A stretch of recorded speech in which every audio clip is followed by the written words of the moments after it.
মুসলিম বিশ্বের জন্য আরব কখনোই কোনো দলিল হতে পারে না। তার একটি জ্বলন্ত উদাহরণ ১০ই জানুয়ারি বিবিসির বাংলা পোর্টালে একটি খবর হয়েছে।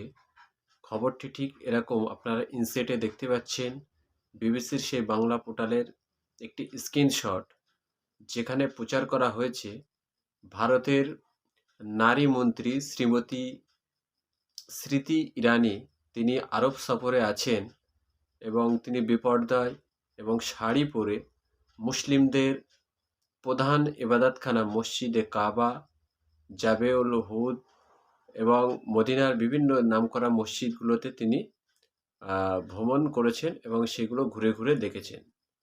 এছাড়াও আরব সরকার এবছরে একটি ঘোষণা রেখেছে যে কোনো মহিলা যদি তার নিজের গ্রান্টার, নিরাপত্তার গ্রান্টার নিজে নিতে পারে, অবশ্যই সে কোনো পুরুষ ছাড়াই হজ করতে পারবে। অর্থাৎ একটি খবর প্রচার হচ্ছে পাশ্চাত্য দুনিয়ায়, যেটা কিনা যে ক্রমশ বদলে যাচ্ছে মুসলিম বিশ্ব।